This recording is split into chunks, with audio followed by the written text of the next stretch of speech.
চল কই? অঙ্কন রে মারতে। কেন, ও আবার কি করছে? ও রুহির গায়ে কলম দিয়ে দাগ দিছে। মানে ওর এত বড় সাহস কোত্থেকে?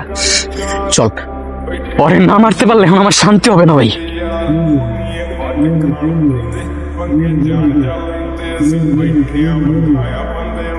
হ্যাঁ অঙ্কন দাঁড়া। কিসে? তুই রুহির গায়ে কলম দিয়ে দাগ দিছিস কেন? রুহি গেলে দাগলে তবে কি? তুই এখনো দাঁড়ায় কথা বলতেছিস ওর সাথে? কি করবি? মারবি? এই তোর কোনো ডাউট আছে? তুই জানোস না নিজের নাফিস কি করতে পারে? চিল্লিকে তখন আমি ভয় পাই। তাও থাকলে মার। তুই ওর গালে কলম দিয়ে দাগ দেওয়ার সাহসটা কই পাইনি? খালি তো গালেই দাগ দিছি। আমি তো চাইছি আর একটু টাচি করতে। পাল্টা তুই দাঁড়ায় আছিস এখনো, মার।